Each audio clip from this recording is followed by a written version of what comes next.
I'd like to call to order the City of Las Vegas Historic Preservation Commission for June 23rd, 2021.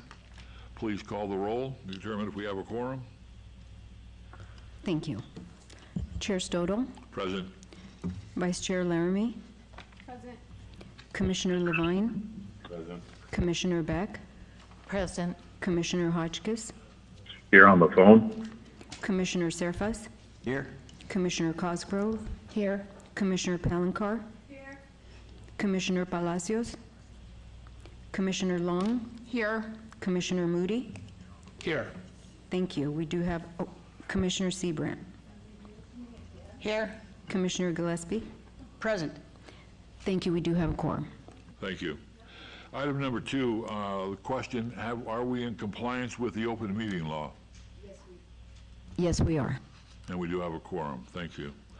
Item number 3, public comment. Comment during this portion of the agenda must be limited to matters on the agenda. If you wish to be heard, come forward and give your name for the record.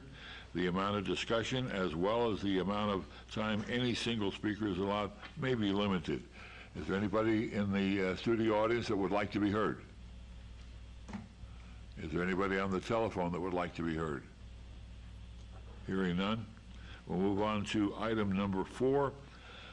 Possible action item to approve a summary of the minutes by reference of the regular meeting of May 26, 2021. I assume that the board commission has reviewed these minutes. Are there any changes, corrections?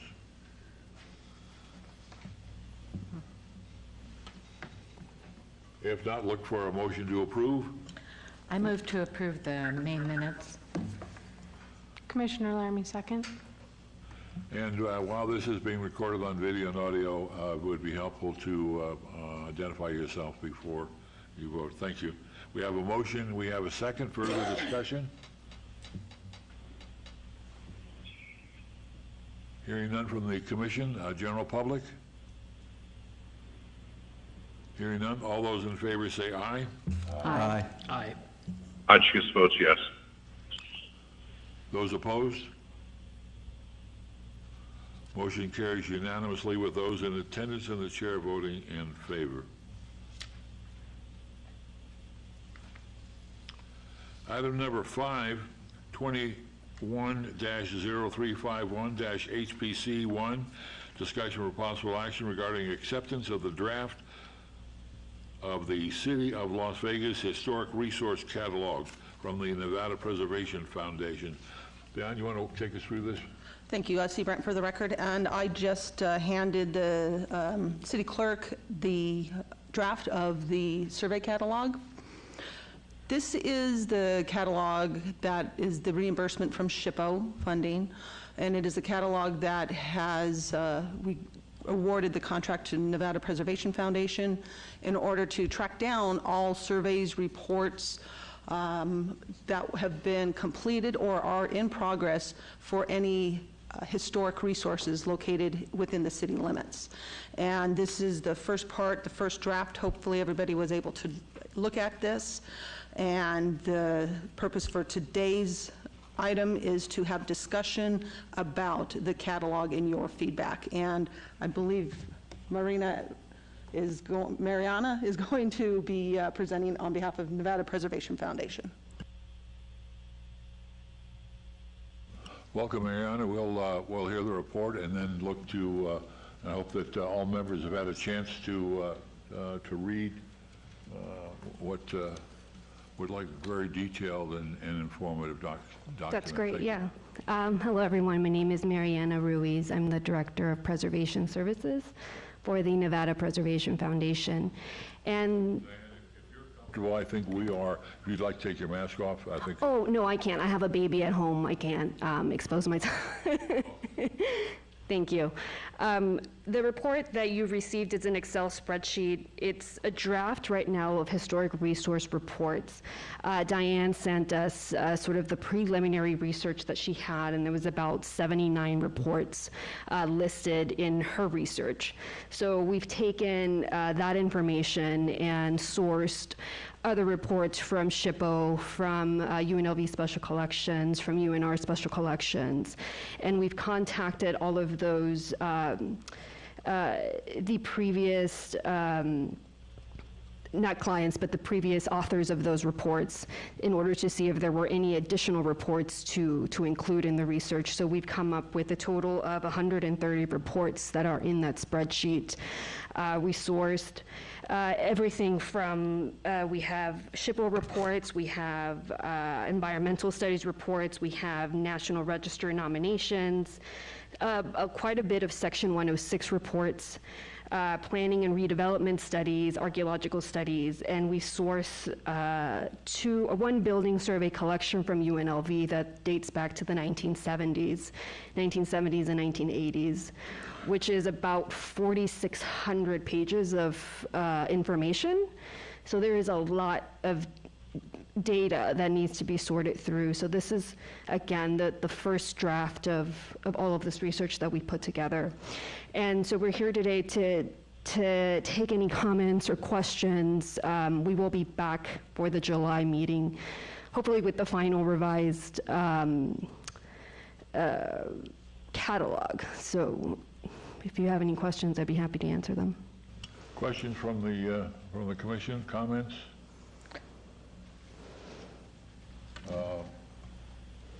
Commissioner Beck? Beck, for the record. I'm very impressed with the completeness and especially the comments section on the document. I had a little trouble with the organization, and I'm trying to get it back up right now.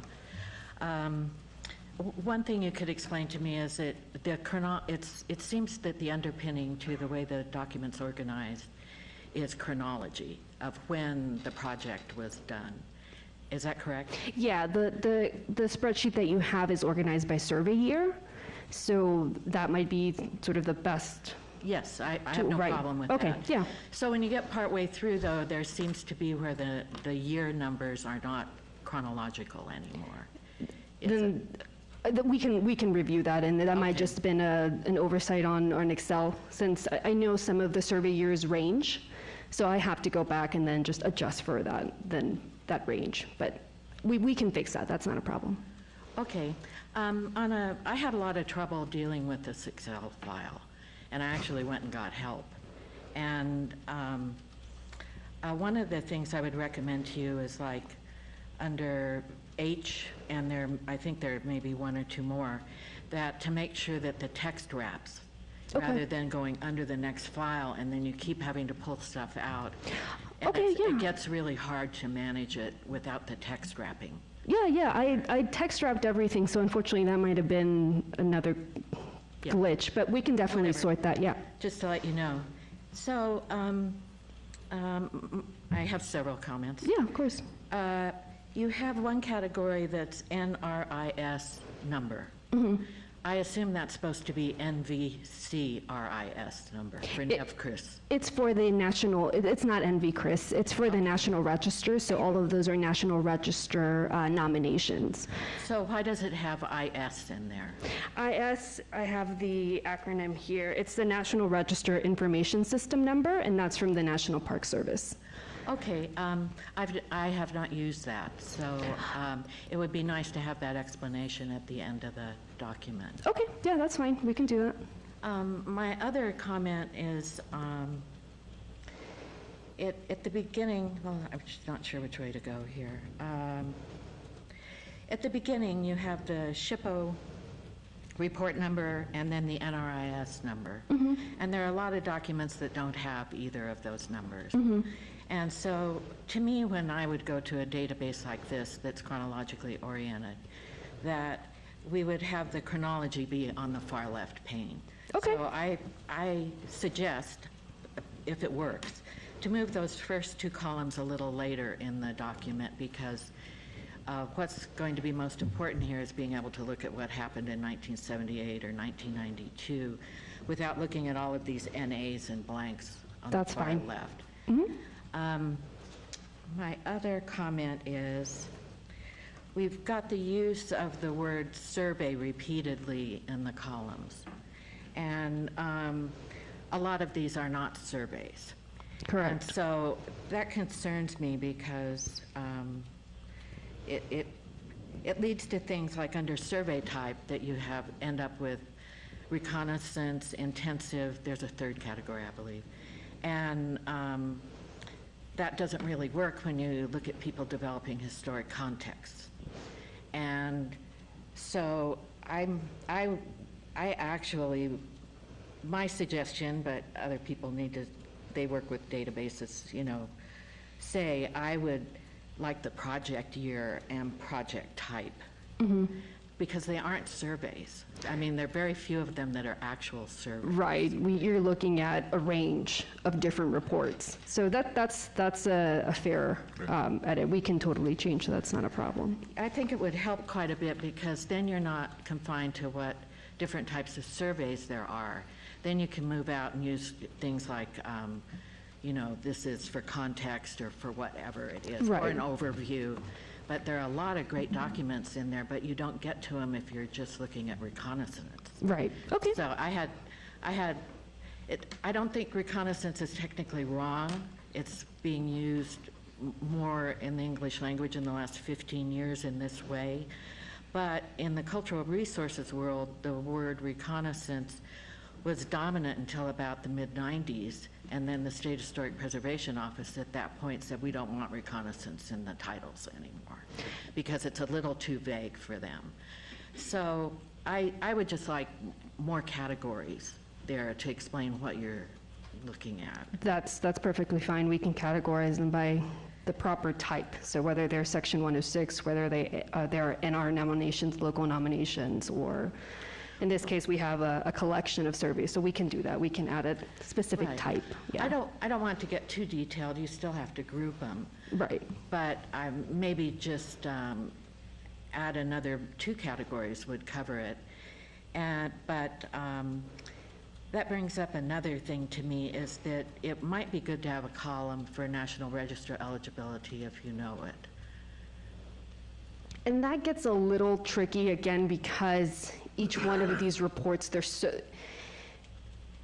different. Again, you have such a range that they need most of these, as you saw in the comments, most of these need to be updated. So in order for me to say something is eligible for the national or state nomination, we'd have to go back and really look at these properties again to make those conclusions. I mean, we can address what the report concluded, which a lot of these reports, the first page is just an executive summary, and they let you know what they've concluded from their studies. But I don't know if that would be accurate at this point in time, seeing how we have a lot of these reports over 10 years old, 20 years old. Yes, I see the problem. Yeah. It's It wouldn't probably be not accurate. worth the effort. And I know that in some places you noted that this is National Register eligible. The comment section really helps this a lot. I have to think a second. There was one more thing. Oh, this is just an aside down the road sometime, and is that at some point, given that we're representing the city of Las Vegas, I think ultimately it would be nice if we knew what ward number these different projects were in, because then if a council person asked, what is there in my ward that's been identified, and then it could lead to a discussion of more. And the reverse is us being able to use that data to discuss future projects that are needed in a ward or different areas in order to have people's support for the projects going forward. I don't know that that's within the scope of your work right now, but that's something down the road I think might be good to have. Yeah, that's fine. I included the survey area, but that sort of just gives you the boundary of where that study took place, but we can easily just trace down which ward it happened. That's not a big problem. So I'd even suggest, to me, where you have survey area, that you would have project area, Okay, because some of them aren't surveys. right. So that's just a nomenclature thing that bothers me anyway. And that's it. Great. Great. Thank you very much. Thank you. Thank you. Other comments, questions? Vice Chair? Commissioner Laramie. So I also am super impressed. There is so much information in here, and I had no idea we had all of these different resources. So that's exciting. I have some similar comments that I just wanted to clarify further. So on the survey year column and the report date, is the report date meant to tell us the years of significance of the project? Or I'm a little confused between what that report date is trying to tell us, what information it's giving us. The report date is just simply the date on the report, the final date that it was submitted. A lot of the reports have multiple dates, sort of first draft, second draft, third draft, and final. So we pulled the final date for all of these reports. Okay. And this, I'm sorry, and the survey year is just the year that the survey or the study took place. Right. Okay. So I think it would be helpful then to include a column or somewhere where we can quickly reference, without going through the description, the year of significance or the years of importance that the study's looking at. Like, just for instance, in the very first row of the historic building photograph collection, I don't really know what year those buildings are from, or the range, if they were from the 70s to the 80s, or if they were actually looking at earlier buildings. So some sort of quick reference to the time frame of the project of significance would be helpful. And then adding on to Colleen's comment about knowing whether or not the structure was eligible for historic listing, I do think it would be helpful to have a quick note about the findings, just from the findings of the study. I think that could help us prioritize some of our future work. So if something was found not eligible 30 years ago, it's highly unlikely it's eligible now, so we could shuffle that down. But if something was found eligible, even though we know we need to update it, we could move that to a higher priority. So I think having a quick reference of the findings would help us better prioritize things using this information moving forward. Okay, that's fine. And that, again, that is found on that executive summary report for most of, or all of these studies. So we can do that. We can do a quick period of significance, which I've included, I believe, in the National Registers and the National Register nominations, but we can do that for some of the other ones, yeah. Yeah, it's in there for a lot of them, and then some it's not. And then lastly, this is in there for some of them, but not for all of them.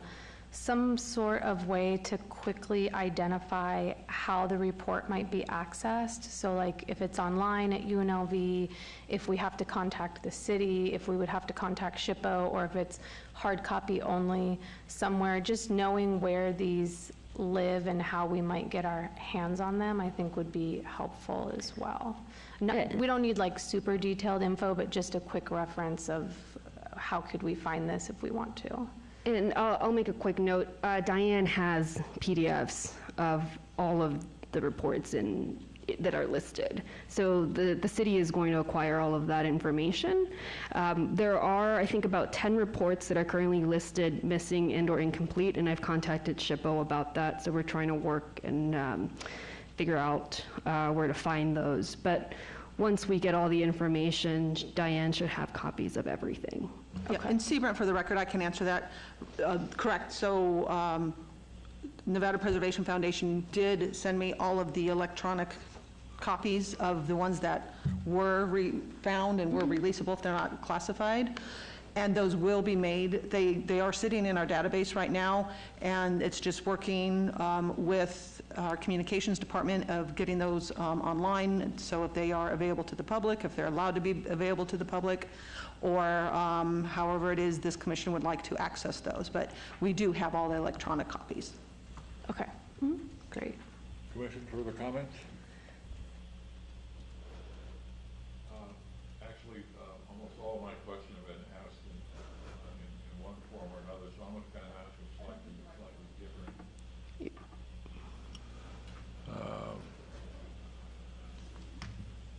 The final product, what will it look like? It says it's going to be a hard copy.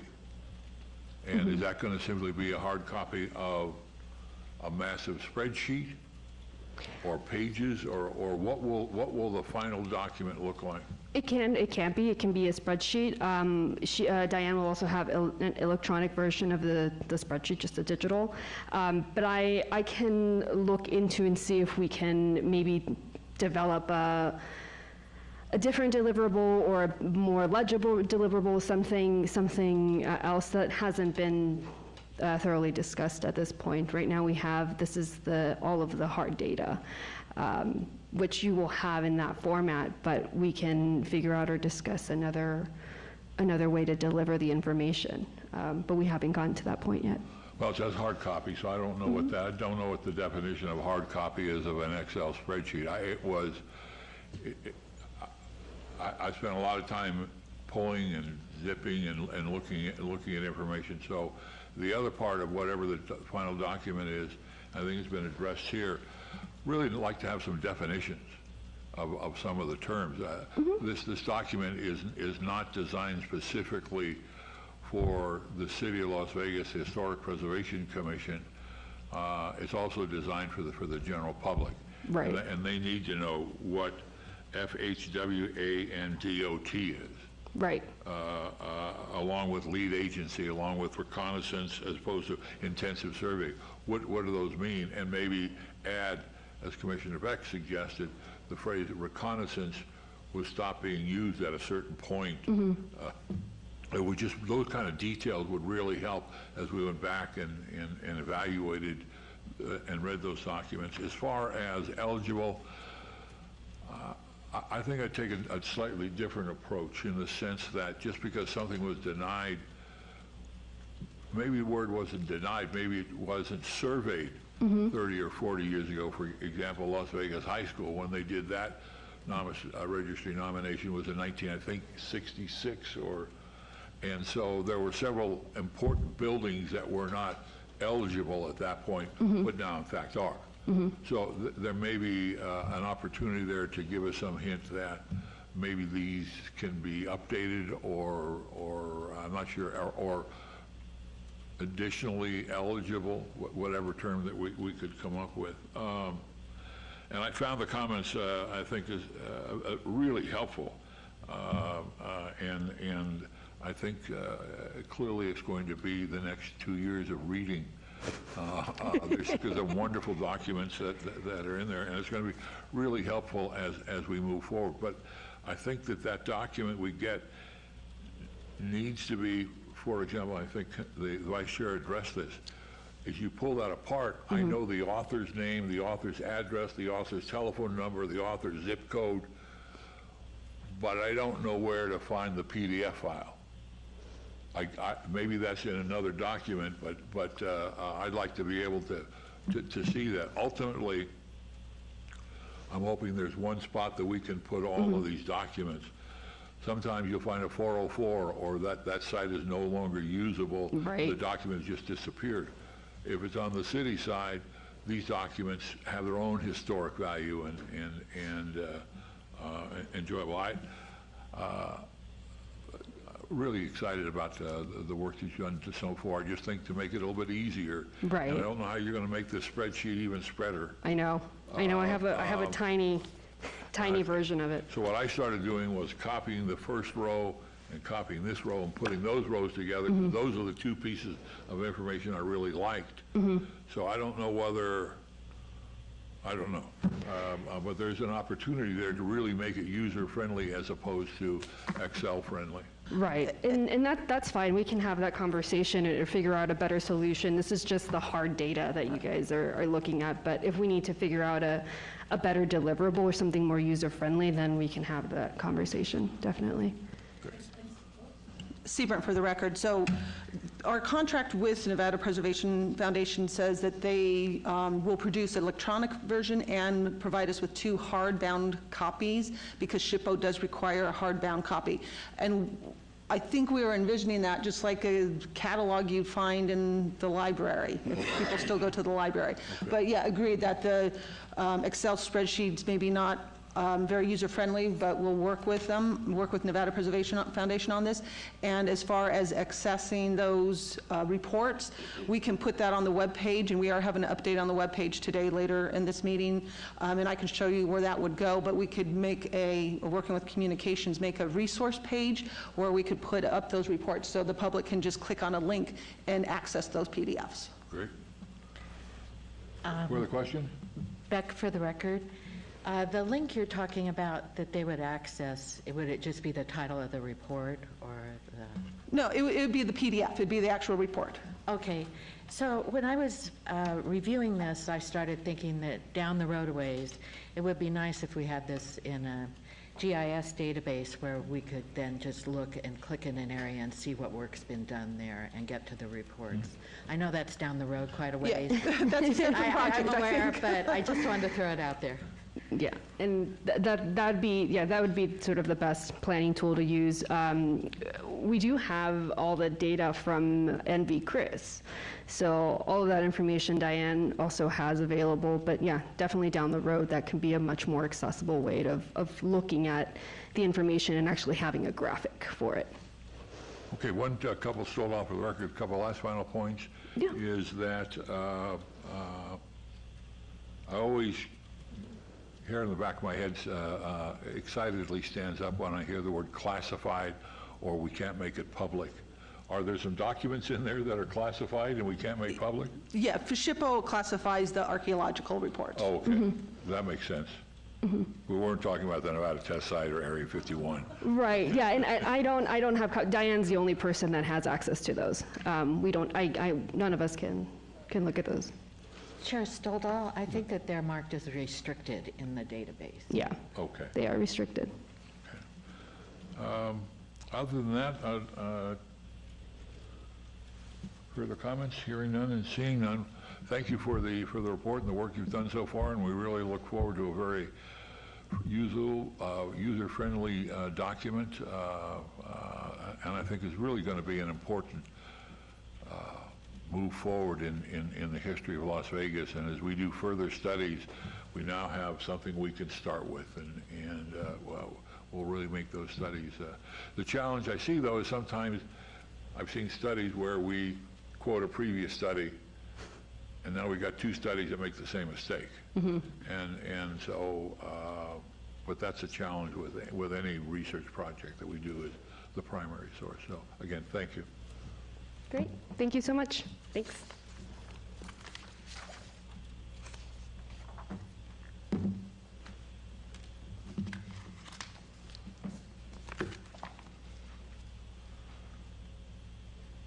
That was simply a discussion, does not require a vote. I'm sorry, statement for the record, it does require action. It is to accept the draft report. So you've accepted the draft report and then it will go to the next step. Okay, although it says possible action, meaning one way or the other, but that's fine. Possible action or no action. But I think we'll just not belabor the point. Look for a motion to approve the draft. Commissioner Laramie, I motion to approve the draft. Commissioner Cosgrove, I second. We have a motion, we have a second. Further discussion of the commission on adopting the draft, not the completed product, but the draft of the report. General public comments? Hearing none, all those in favor say aye. Aye. Hotchkiss votes yes. Those opposed? Motion carries unanimously with those in attendance and the chair voting in favor. Thank you.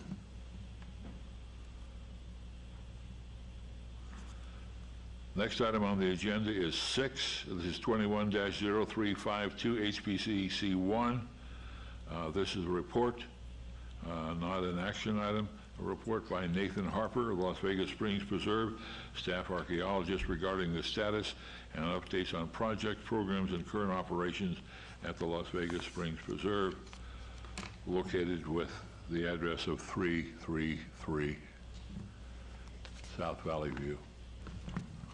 And C. Brent, for the record, I stay in communications with Nathan Harper on all things that are Springs Preserve related. And the last time we had a conversation, he did ask to come to the HPC and give an update, since the Springs Preserve is now slowly reopening, and just let everybody know what's happening there. Welcome.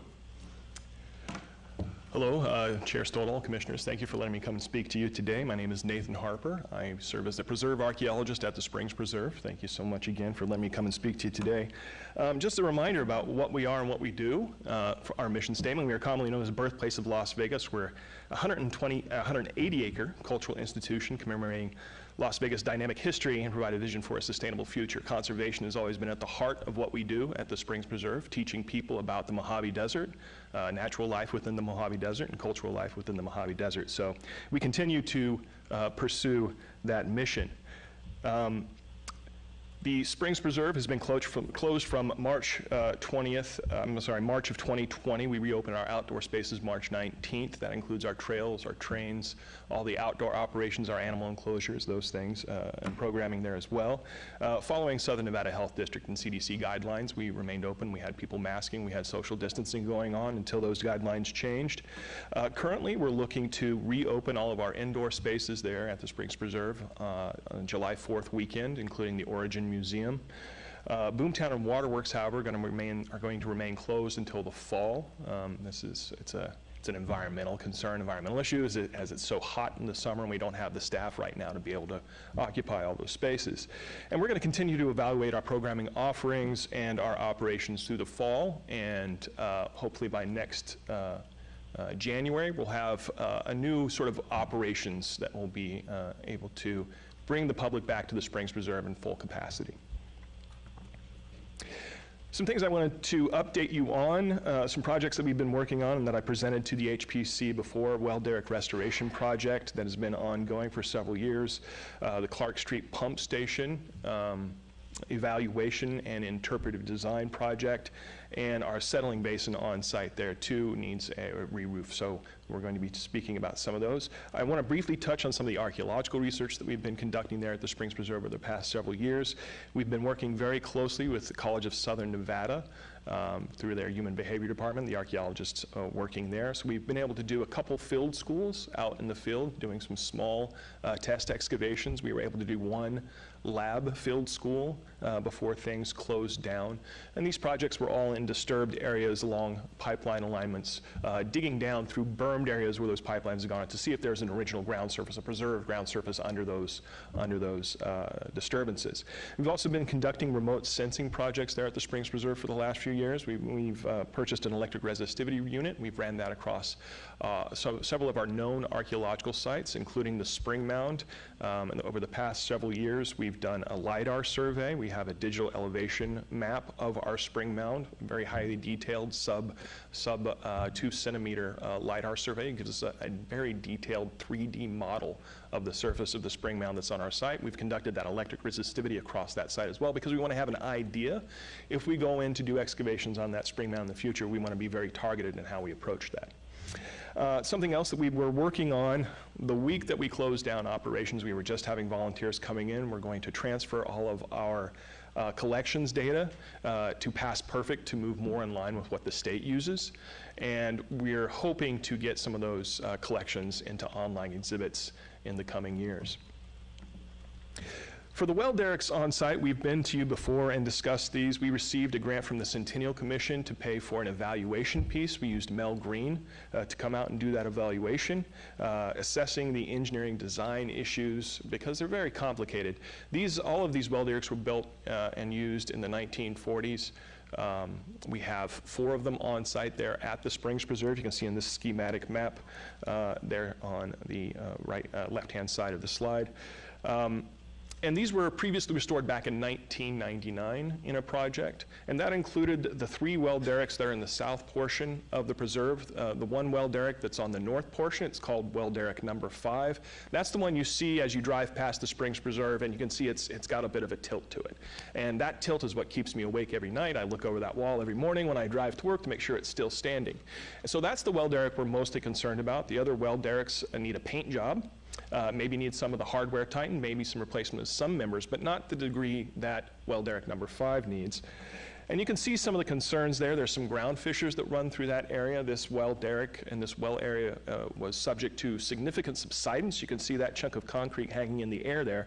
That's about 5 feet above the current ground surface. That was the original ground surface in that location before that subsidence occurred. So,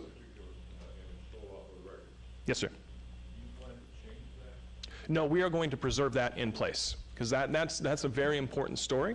The story of conservation, the story of overpumping and resource challenges is very important, and it's going to be a big piece of what we're doing moving forward. But we want to preserve that because it tells a fantastic story. As an aside, probably about a decade ago or so, we had a group from Penn State. This was a geology field school from Penn State that came out and visited the western United States. And they came to the Springs Preserve specifically to have their picture taken at this Weld Derrick. You would have thought it was Elvis, the way they were acting. So if you do a Google search for subsidence, this image and the images of this Weld Derrick is one of the first images that pops up in a Google search. So it's very important. We've been doing all of the engineering design in-house with LVV and SNWA Engineering. And there's some significant issues in that area. Beside the subsidence, the fissures, the ground is very soft in that location as well, which is probably one of the initial reasons why that Weld Derrick wasn't restored in 1999. We're looking right now, the design is looking at a grade beam feature that would go on the east portion, under the 2 legs of the east portion. About a 100-foot grade beam that would keep that stabilized. If any subsidence were to continue to occur in that area, that grade beam would keep that entire structure in place. And we're looking to have 100% designs on those within the next few months, and we're looking probably to approach Centennial Commission for funding on that project. Another project that we've worked on in the last few years that we're hoping to advance in the coming years and months, Clark Street Pump Station and Reservoir number 1. Clark Street Pump Station was contract number 3 for the Las Vegas Valley Water District in 1955. And it was closed, the doors were closed on it, and all the pumping equipment, the pumps, the motors, all the engines, all the equipment are still inside of the Clark Street Pump Station. So it serves as an excellent candidate for restoration and interpretation. We worked very closely with Northwind Group to produce an interpretive and evaluation document for that. Courtney Mooney, formerly of the city, was the lead on that. This is an image of Reservoir number 1, a historic Reservoir number 1 that sits right next to Clark Street Pump Station. This was decommissioned in the 80s and dismantled in the late 1980s. So the superstructure, the dome superstructure and the cupola that you see there are gone. There is some hope maybe in the future perhaps we can reconstruct some of those features to give people an idea about exactly how large this 3.5 million gallon reservoir was. So there we have the evaluation and interpretive plan from Northwind Group there. And there's an image you see of a trail that we put through the middle of the Reservoir number 1 that helps get people off of the street. We have a little bit more traffic there with our trains and bikes and hikers. So this is a way to get people off of the main sort of hiking trail on a spur trail and interpret the Clark Street Pump Station and the reservoir there.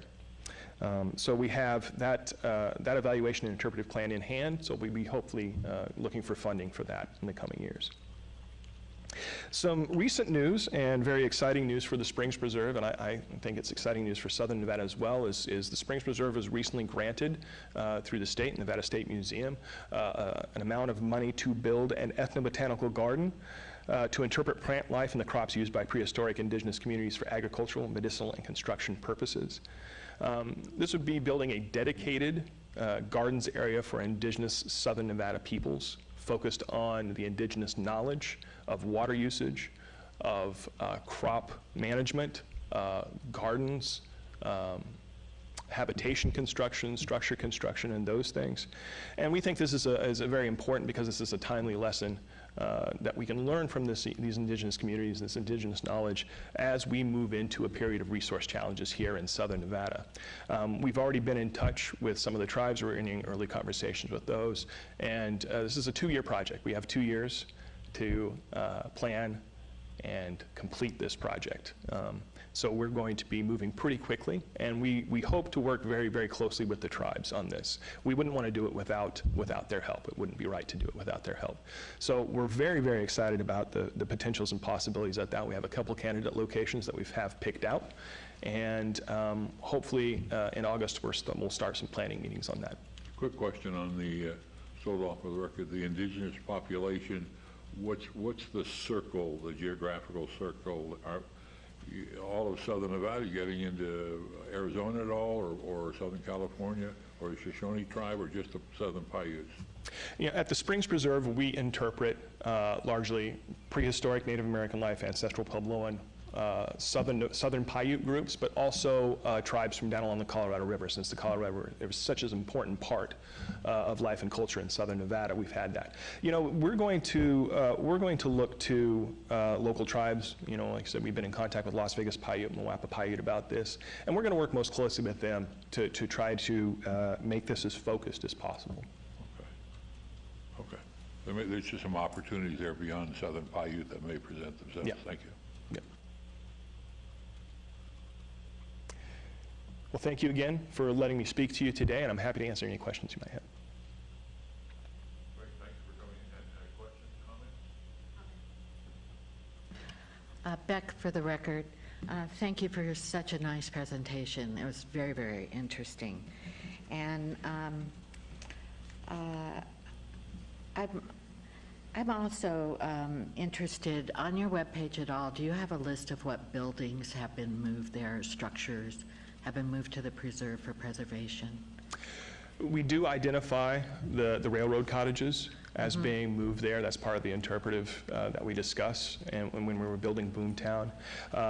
Outside of historic structures that have been moved there, the railroad cottage is the only historic structures that have been transferred there. But we do have other structures, including the Sol, UNLV Sol, which is the solar house that was part of the Department of Energy decathlon a few years ago that was moved to our preserve. Yeah. Okay. And then I just want to say what a great idea the EthnoBotanical Garden is. Is the Water District working directly with the tribes, or is there an ethnographer involved, or how are you doing it? I'm curious. Right now, so we're working with the core team of our head lead gardener, Fritz Coleman, our curation and programming leader, Aaron McAuliffe, and I'm the one who's going to be working directly with the tribes, yes. Well, I think that's a great project, and it's something that the tribes really enjoy. Yeah. You know, that means a lot to them. And I just wanted to follow up to explain when you were talking about the Colorado River. There's the CRIT. It's a reservation down the Colorado, which is the Colorado River Indian Tribes. And we do know that there was some interaction here, but the Southern Paiutes are definitely at the top of the list. Yeah. Yeah. As part of my responsibility, I do work for S&W in Las Vegas Valley Water District, so we work out in the Wash, Las Vegas Wash, up in Moapa, Warm Springs, and the ranches, and so we interact with a lot of different tribes, and yeah, there's different levels of interaction between those groups in different locations in the valley. Yeah. Yeah. As an aside, also, I want to mention I was very pleased to see that the HPC recognized the Warrens, Claude and Liz Warren, and it was very sad to hear the passing of Liz Warren. And Commissioner Stoddall, you say in the article that was produced, you stated it very clearly. Without the Warrens, the Springs Preserve probably never would have even existed. So I was very excited and very happy to see the Warrens recognized, and we definitely appreciate it. Thank you. Other questions, comments? Yes, Jack Levine for the record. The Derricks that are there, they're just remnants of when the wells were actually drilled and just never went away because they felt that they don't have any further purpose once the well is drilled. Is that correct? So when the wells are drilled, of course, you have to have a superstructure to be able to support the piping and the drill rig and everything. So the choice made at the time was, rather than to take those down and then have to put up temporary equipment every time you had to service those wells, the idea was to leave those Weld Derricks in place so you could just go in and service those wells regularly and easily, rather than building a new structure every time. And those wells are still pumping? Are those active wells, or? Any of the wells that have Weld Derricks on them have been decommissioned. So none of those are currently operating, no. But of course, we do have operating wells on the Springs Preserve site. Thank you. Further question, comments? Do you know if your agency was contacted by the previous speaker gathering all the reports?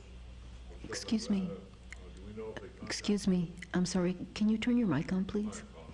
Solo, for the record, do you know if your agency was contacted by the previous speaker regarding any surveys, research projects that were done? Do we know? I'm not sure. Okay. I don't think so. Probably just something valuable to check. And sort of along those lines, which you likely don't have an answer to either, the Las Vegas Valley Water District is the, used to be the Las Vegas Land and Water Company, and wondering whether, and those records are those records available to the general public in some form? Are they UNLV or within the Water District, or do you know off the top of your head? I believe that the records from the Las Vegas Land and Water Company were part of the San Pedro, Los Angeles, and Salt Lake records that were assumed by Union Pacific. And so I believe if there are records associated with the Las Vegas Land and Water Company, they're in special collections at UNLV as part of that Union Pacific collection. And of course, we have letters and communications from Walter Bracken that are included in that collection. Right. Okay. So we'll just check and make sure. I'm sure that she's checked with the Water District for any reports that they have done, but we'll check on that. Any further questions? Please. Palancar, for the record, you are talking about the water district that you're working with. Have you taken into consideration with your botanical gardens and that with the lowering of our water level? Have they discussed any of that with you, or what we're going to plan in order to make this happen? Right. Well, part of the goal of doing the EthnoBotanical Garden is to highlight, elevate the indigenous knowledge related around water usage and growing crops and plants in an arid environment. We know Paiute have been here for generations. Before that, ancestral Pueblo and Paleo-Indian people have been here for generations, and they were able to survive in this environment without air conditioning, without cars, before even horses. They were able to survive. And so to learn what we can from these groups about their history and how we can use that knowledge moving forward. You know, there's some research that talks about biomimicry, where we can sort of copy the natural world to solve problems. So we can use that also from a cultural standpoint as well. We can understand how people lived and operated in this environment, and how we can use those lessons moving forward. Yep. Other comments? Again, thank you very much for your time. I look forward to seeing you again and getting another update. Thank you so much. Thank you very much. Let's move on to item number 7, which is 21-0353-HPC-C1, report by Brad Derrick regarding a status update on Project Enchilada in downtown Las Vegas. Welcome, Mr. Derrick. Good afternoon, Commissioners, Chairman. Brad Derrick, volunteer for the City of Las Vegas. I apologize, I haven't been here sooner to give you a more recent update, but I really appreciate the opportunity to be here today. Many of you have probably heard bits and pieces of this project, which started about 3 years ago. The reason it's called Project Enchilada is because it's the whole enchilada. Rather than looking at going into downtown as the redevelopment agency and economic and urban development have done in the past, doing a block here or a project here, it just seemed to us a couple of years ago that it was time to look at the entire downtown area as one big project area. And rather than going small, go in big. Go in and do something that literally kind of ignites downtown.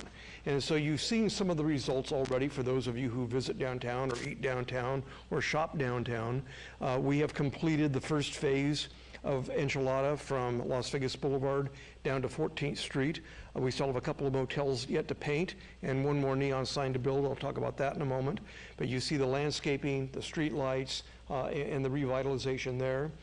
You've seen the addition now of the Huntridge Theater to the project and of the Mahoney's Drum Store, which is going to open in a couple of months. All these are projects done by Jay Dapper. Tomorrow I'm eating lunch at the old Western Cab building on Main Street, which is the home of the Great Greek. It just opened a couple of months ago, a month and a half ago. And so you're seeing some people coming into the core of downtown and doing some significant things and some significant development. I don't even have to talk about the Arts District. It speaks for itself. It's just on fire right now. In fact, it was funny, when I gave my last report to the Centennial Commission, the day before, it was in the New York Times, a huge full-page story about downtown Las Vegas and the Arts District and how on fire this area is right now. And so I'm going to touch a little bit on the project, what we've accomplished so far, kind of where we're going right now, and I'll answer any questions at the end that you may have. Let me first start with the amount of work that went into getting where we're at right now. There has been an enormous amount of attention paid to the historic accuracy of any restoration that's been going on with the downtown motels. Before you can see on the overhead is a book that I know Chairman Stillwell is very familiar with by Fred Sigmund called Motel Vegas. In fact, it's very interesting. I want to read just a little bit at the very end. At the very end, there's an afterthought, and it has a couple of interesting points. One, it says, Preserve Nevada, a statewide nonprofit organization dedicated to the preservation of Nevada's heritage, has listed Nevada's motels as one of the 11 most endangered places in the state. And then a wise man said, now is the time to take action to preserve what is left of our motel history before it's all gone. That wise man is your chairman. What's really interesting is that's exactly what we did. We sat down with Downtown Projects, which is a company that's owned by Tony Shea before he passed. It's still around, it's still in operation, and we're still working with them. And that is the separate organization, aside from Zappos, that bought all the property in the downtown area, including all of the motels that are still standing. I dare say that if it weren't for their acquisition of those motels, we probably would have very little to work with right now. Some of them were in such poor condition that when we got to them, roofs were caving in, water damage had occurred, and we'll talk about the damage to some of the signs. But we made a deal with Downtown Projects, and we worked with planning, and Mike Howe in particular, who's sitting with us right now. This was a multifaceted project. We got money from the RTC to work on downtown. There was money that given by the Centennial Commission for the restoration of the signs. There was money from the City of Las Vegas for consultants, and we'll talk about them in a moment. And there was also money from the Centennial Commission. And so this was a project that was both publicly funded and privately funded by Downtown Projects, which are responsible for redoing the exteriors of all the motels, which include painting to the original colors, redoing the parking lots, redoing the landscaping, securing them so that the roofs aren't leaking and the like, and then making them available for special events like food trucks and things like that. Of course, COVID hit, and that threw everybody off balance for a while, and then we lost Tony last November, and so we've had our share of blows as we've been going through this project, but we're still around, we're still doing it, and we're going to complete it. So let me talk for a moment about what we did before we go to the PowerPoint. Before going into the motels, we felt it was really important to understand exactly what it was that we were working with. Many of you who are familiar with the motels have probably looked at the same pictures we have, and we looked at 1,000 pictures, different colors, different signs, different neon, different everything. And so what we wanted to do is we wanted to get back to the original. And so we had some consultants. There are two people, George Thomas and Susan Snyder, that are lecturers at Harvard right now. She is an architect. He is a cultural historian. They have a company called Civic Visions, and they were under contract with the city to advise us as to the historic accuracy of a number of things. One of them was the motels. So what they did, and you'll see pictures in a moment, we went out literally in the summer 3 years ago with knives and razors and started scraping them. Scraping the buildings to get down to the original color, scraping the signs to get down to the original color, looking at everything from that kind of detail. The other thing we did was we started looking at what did downtown look like back then. And many of you, and you're going to see it in the photos in a moment, are familiar with the streetlights that were installed in 1929. These were absolutely wonderful, wonderful addition to the downtown area. And when they were installed, somebody remarked that it was kind of like Las Vegas planting its flag, saying that we are no longer just this desert mining town. We are a place that has culture, and we pay attention to our civic responsibility. And so we went after the 1929 streetlights. We found the original pole in North Las Vegas in front of a church on Revere and Blankenship. How it got there, we have no idea, but we got it. And we found the original headpiece in Hancock Park in Los Angeles, California, which donated it to the city of Las Vegas. And so we were able to take those pieces and get them to a manufacturing plant in Pennsylvania where they were reproduced 100% authentic. And they are in the ground now too. So I wanted to just mention that in passing because the level of detail that we put into making sure that we got this as right as you could possibly get it this many years later and without much documentation was really one huge effort and a very, very heavy push. And with that, I'd like to go to the PowerPoint if I could, Jeff.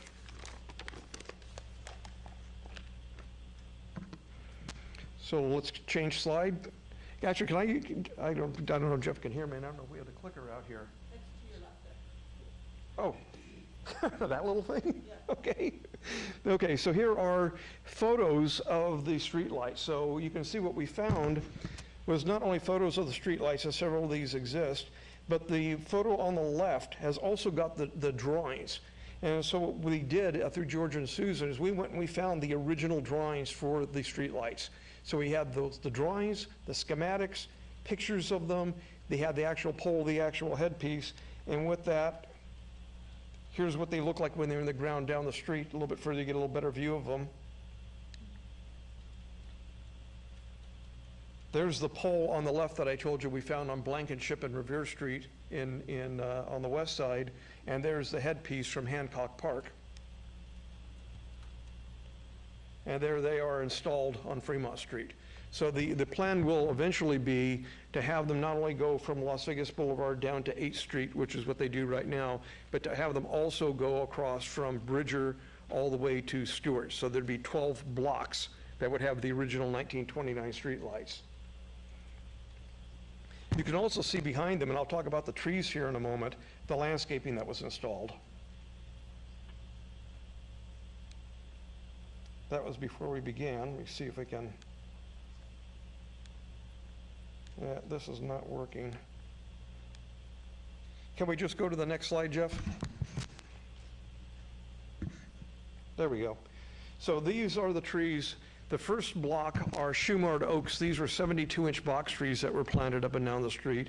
These now go all the way down to 14th Street. So you have 5 different varieties of tree, so that if we have a blight or we have something that strikes one version, we're going to still have trees left. And so far, they've taken root, and they are really magnificent. So if you haven't been down there, I urge you to go take a look.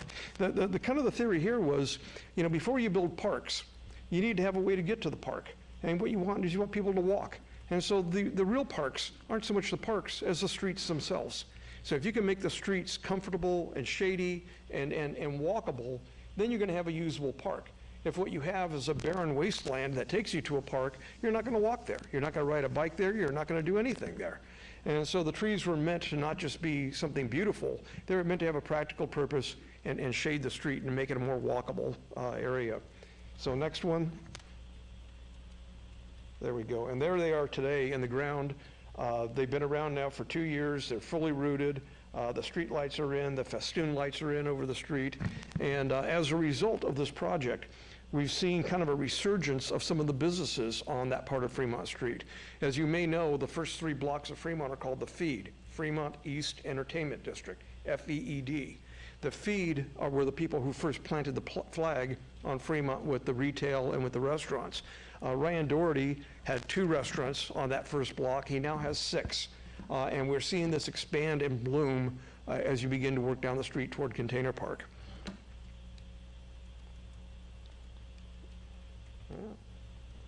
There we go. So let's start with the Travelers. That's the first of the motels. So Tony Shea had already done the Ferguson, which had 2 restaurants in it. And it has Mothership, the coffee shop at the base of it. But right next to it on 11th and Fremont Street was the Travelers, and that's the first motel we started with. Okay, so there's George Thomas with his knife in the middle of the summer climbing a ladder, scraping the original Travelers sign, trying to get down to the original color.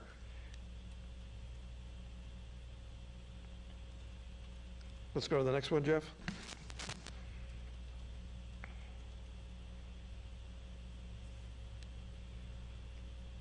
Oh, there we go. This is a piece of the building, the Travelers building, and that's a color sample supplied to us by Dunn Edwards Paint. That's in my backyard. You had to have bright sunlight to make sure that you got the right color to match the building. So that's the steps that we went through.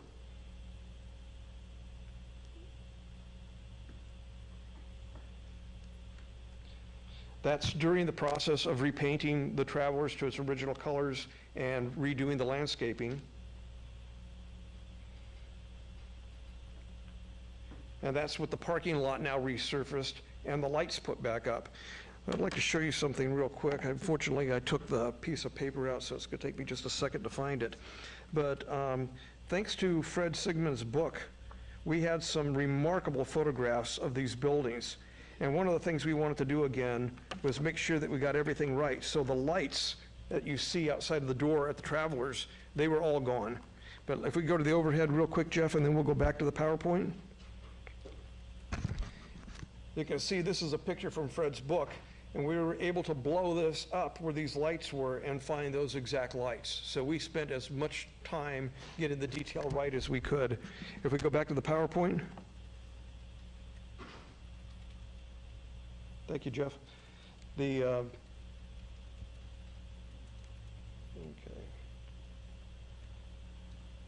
There we go. There's a picture of the lights up close.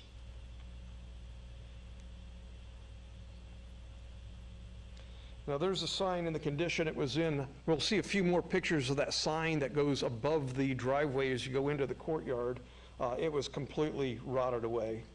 So the sign company came out and literally stripped the original sign. We found out the original color was this kind of weird, almost lime green. The boxes that had the words motel on it were all rotted, so they had to be rebuilt. And that's them rebuilt and reinstalled. And then they went back and repainted by hand the word Travelers on that sign, and there it is, completed. And that's lit up every night now. There it is. This, I think, was taken around 2011. It's amazing the amount of deterioration that occurred to these buildings in that short period of time. This is it before we started. As you can see, that sign above the driveway was completely rotted away. And there it is today, completed. So the other thing you're going to see happening is all those chain link fences around those motels are all coming down, and the wrought iron fence that you see around the Travelers right now will be the new fences that'll surround the motels. If you don't put the fences up, homeless people are going to get in, they're going to burn these things down, and so they have to be protected. But they'll be protected with a much more attractive finish on the outside that you can swing open for, like I say, food trucks and things like that at special events. The Lucky Motel was next. The Lucky was interesting because the Lucky sign, let's see if we can get here. There's the original Lucky Motel sign. It had been gone for years. A private collector had it, and it was stored out by Nellis Air Force Base, and we contacted him and we got it donated back for the project. So that's it when it was in storage before we brought it back for restoration. That's it during the restoration process. The shiny metal piece on top is a new piece that had to be put on because the old piece was so deteriorated it just had to be replaced. But the rest of the sign is 100% authentic. There they are making the original neon. As Commissioner Stolall knows, we spent a lot of time making sure we got the colors right, and we didn't use LEDs. We used actual real neon, and we went down there while they actually bent the tubes and blew them and got to learn how to make neon signs, which was kind of cool. And there they are lighting up that T. That's the T in the motel part of Lucky. And there it is finished.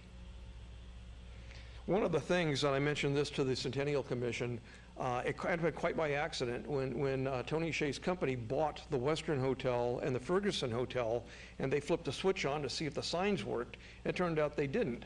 The Western Hotel only had a few letters that worked, and it was just the WE in Western and the HOT in hotel, and so it said "We Hot." And they thought that was kind of cool. So when they redid the sign, it goes back and forth between Western Hotel and We Hot. When they turned on the Ferguson, it turned out the FU and the N in Ferguson lit up, the rest didn't. So it said fun. So now, tonight, it flashes and it'll say Ferguson Fun.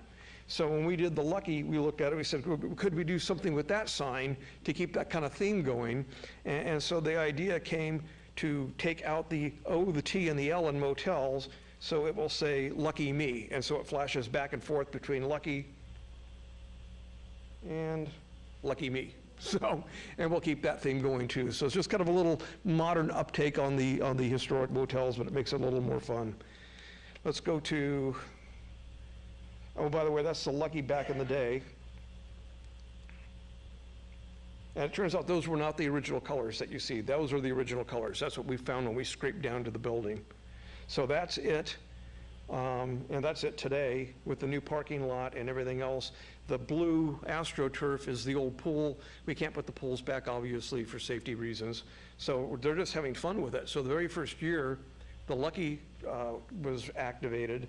They went out and they decorated it for Christmas. And so that's it, with Christmas lights around everything, wreaths on every door. And then in the pool, it's a little hard to see and it's a little sick, but that's an upside down elf in the pool as he fell out of Santa's sleigh as they flew overhead. So people are kind of having a little bit of fun with this stuff. The Las Vegas Motel. This one is one of the 3 Alicia motels. And so they go from Maryland Parkway down to 13th Street. And so you had Alicia 1, 2, and 3. The first one, the Las Vegas Motel, oops, let me go back. There we go. That's what was there when we got to it. It had been completely debulbed and repainted and everything else, so we took it down and sent it in for restoration. It was stripped down to the bare metal, and again, authentic neon, reinstalled. That big thing that's yellow that looks like a little point sticking out of the end of it was gone, so we rebuilt pieces of the sign that had been missing for years. And then it's been reinstalled downtown, and that is what you'll see if you drive downtown tonight. I think that, oh, and that's the other thing you'll see now too. They've repainted this one. And so if you look at this old picture and then look at it before we started and then look at it today, you could almost pretend you went back in time. The Fremont Motel had no sign. It had been gone forever. We have no idea what happened to it. It was also called the Arivada at one point in time. So we had a discussion about go with the name Fremont or Arivada. We felt Fremont had more meaning, and so we went with the Fremont name. That's what was there. That's not any part of the original sign. So it was removed. And then the new sign was constructed from scratch. That's it as it's being assembled. That's it during painting. And that's it when completed. And if you drive downtown, you'll see that too. So little details like that golden key on top of the motel part that's lit up, that had been missing. So by going through these photographs that Fred took and other people took over time, we're able to kind of get that fine detail together and get these signs accurate. And that, by the way, a little trigger happy here. The Fremont was also kind of a hot pink. That's it back in the day. Let's see here.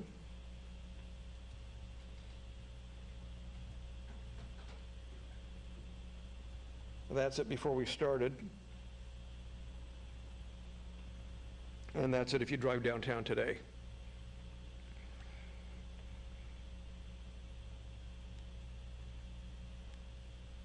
So Starview, this is one I think almost everybody that I talk to says this is their favorite sign downtown, and it was completely dilapidated. So this was Alicia number 3. That's what was left of the sign.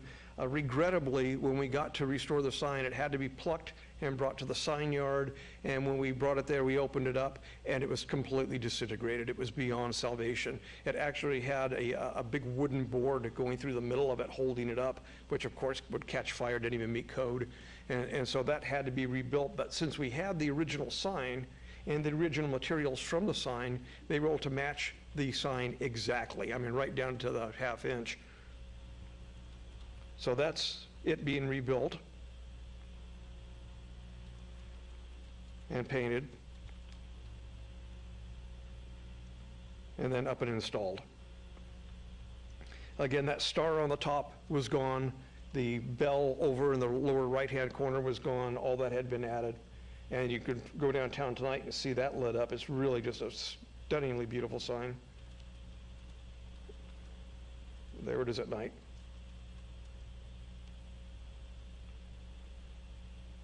That's the star view. One version, again, these motels had different colors over time. The colors that were eventually settled on were kind of a rust brown for the building with the original stone. The painters unfortunately painted the stone at the same time they painted the building, so that will be sandblasted off and we'll get back down to the stone. But hopefully you'll see, again, before we started and then today.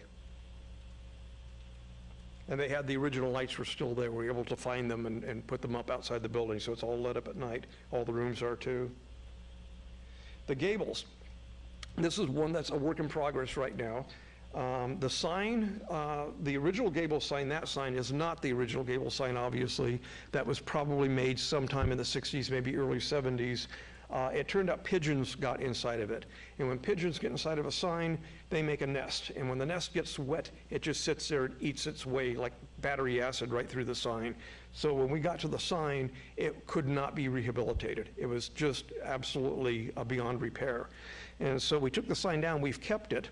What we think we can do with it is we can redo the plastic and the fluorescent tubing inside, and we can install it on a vacant lot or put it somewhere downtown that pays homage to that particular version of the sign. But getting that sign back together and on a pole was just not going to happen. And so we started looking at pictures again of what did the gables originally look like before the porte-cochere was added, before the awnings were added to the outside, and before this sign was added. So we went back, and this is our version of the original gable sign. That's it being built. And that's it painted. And there it is installed. This is the picture that we base that sign on. So this was a postcard, looks like a colorized postcard. So what's happening right now is the gables is the next of the motels to be done. The porte-cochere is going to be removed. All of the extraneous stuff that was added to the building after this postcard was made is going to be removed. Going to go right back down to the original gables, original sign. Even those lights at the end of the driveway as you drive in will be reinstalled. So that's the goal, is to, when you drive by, hopefully in a month or two, it's going to look exactly like it did. Even the Italian cypresses that are planted on each side of the doors will be reinstalled. That's it today. And that's it today with just the sign done without the rest of the work done. And the last one is the valley. The valley, we haven't started yet. I've got with me, if we could, Jeff, if we go to the overhead again. This is the artwork for the Valley Motel sign given to us by Visions, the sign company that's doing the restoration. And looking at these, there were so many different variations on this sign. All the way to the left where you see me pointing is the original version. It didn't have a cabinet underneath it, and it said unit heating, which goes to tell you a lot about Las Vegas back then. And then we get to the next version of it, which says air conditioned instead of unit heating, and it's got the cabinet underneath that you can hang letters on. And then the last version, where they painted it red with all the same features. So the one that's going to be back there will be the original that says unit heating, the black one. And if we go back to the PowerPoint.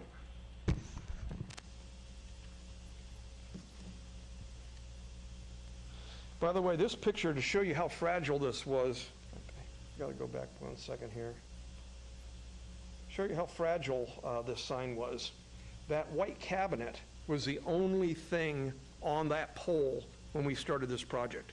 The top piece was gone, the cabinet was there. About 1 year later, we had a windstorm, and that cabinet came down. And thank God nobody was on the sidewalk in front because it weighed a ton, and it came crashing down, and it's completely destroyed. But the pole was so rotted that literally, some of these motels were literally just a few years away from falling in the ground or having what was left of the existing sign completely obliterated.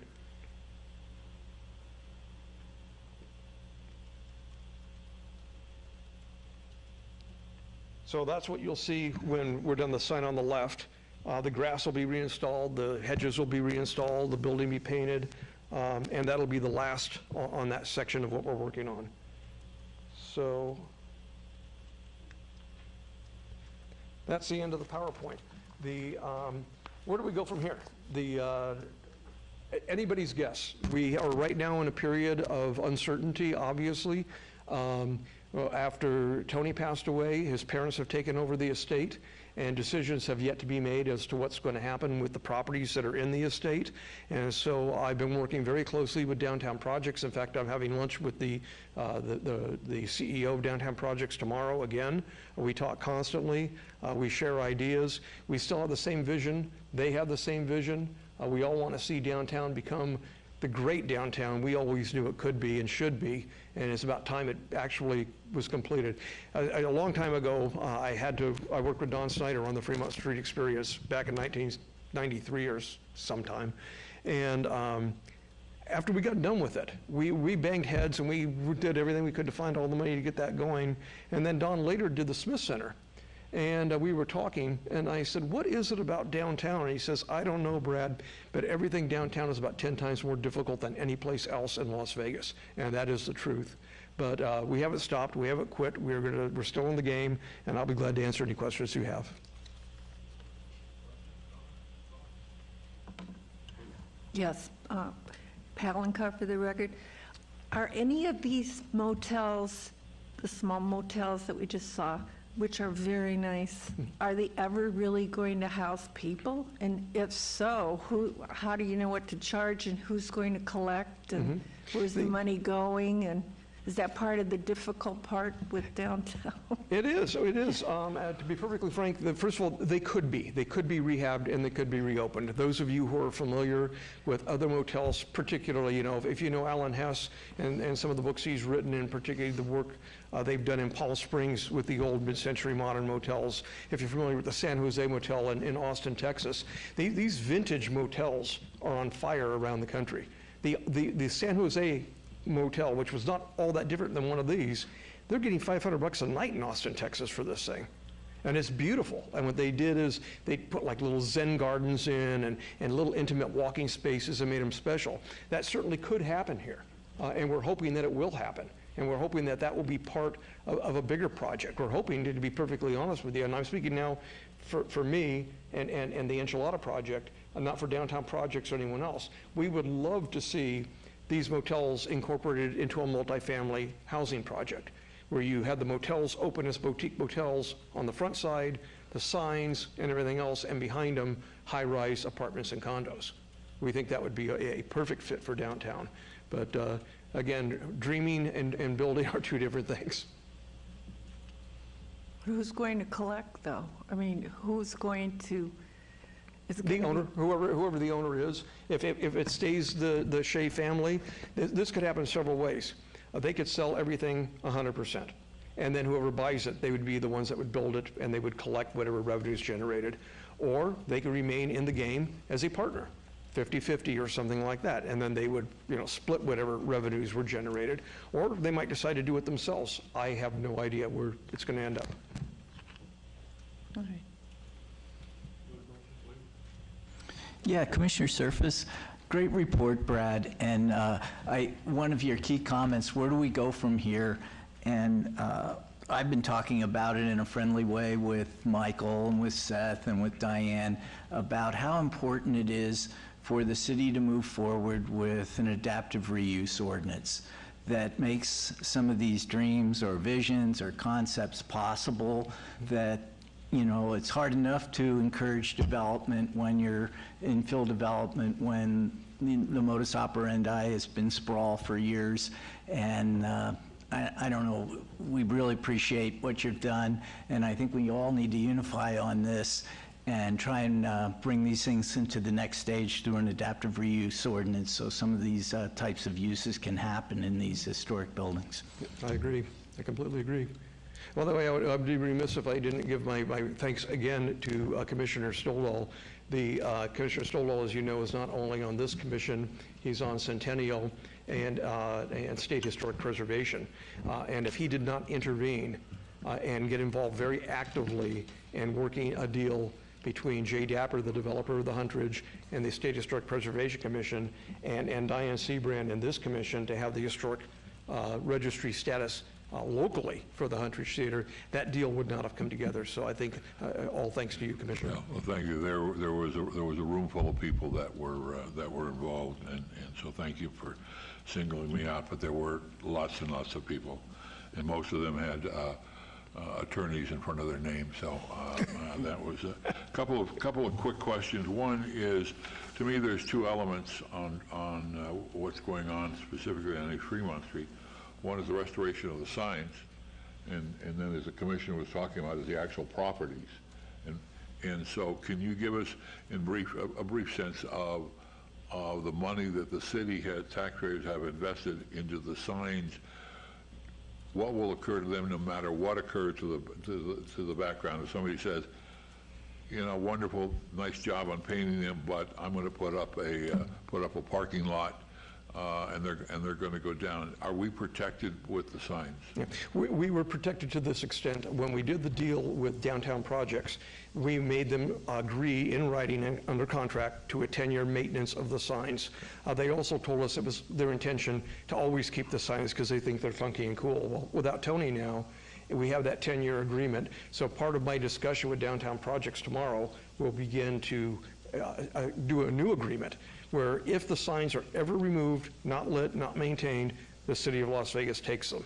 In my personal opinion, legally, the only sign that literally belongs to Downtown Projects is the Travelers. It's the only original that was on site that was rehabbed. We redid, we were the ones who got the Lucky donated back. We were the ones who rebuilt from scratch the Starview sign and the Fremont sign and the Gables sign. So I think right now we technically would have ownership of those signs if those were ever abandoned. But we just don't want 4 or 5 of them. We want all of them.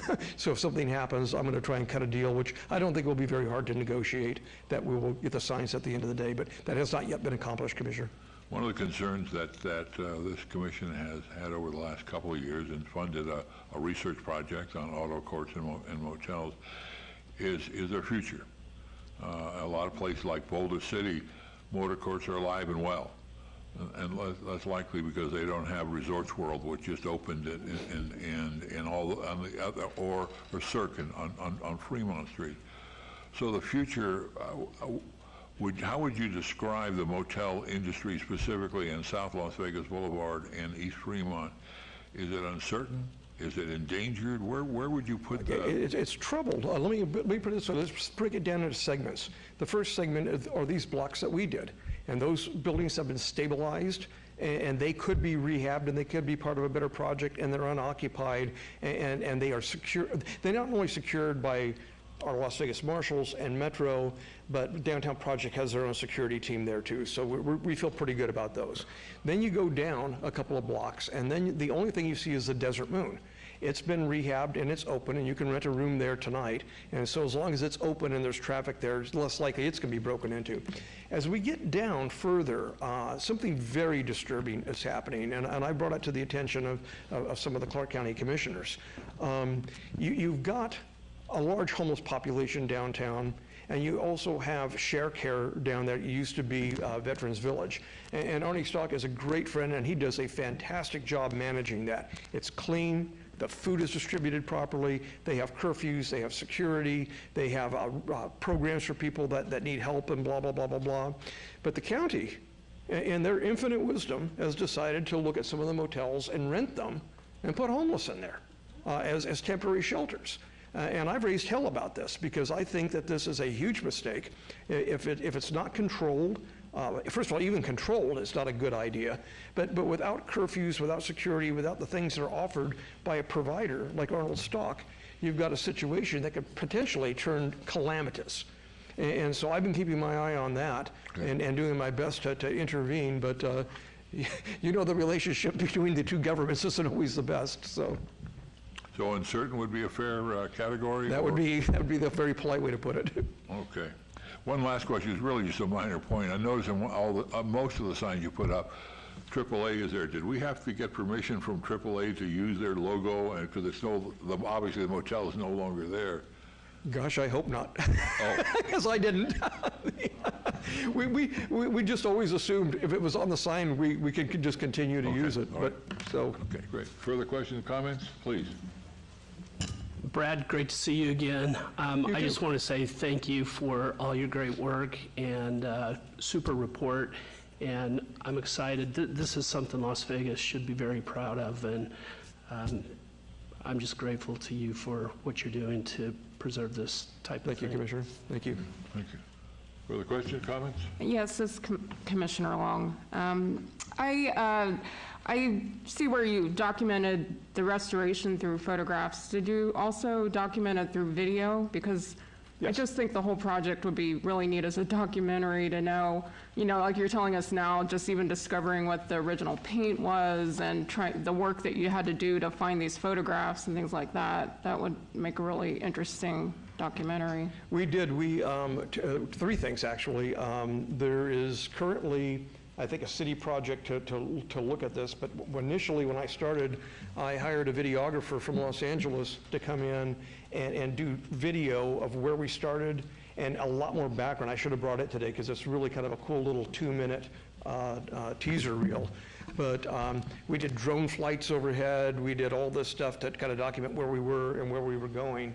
And then, so that was number one. Number two is what's going on with the city right now, and I can't remember what the third one was, but yeah, I have tons of, Channel 2.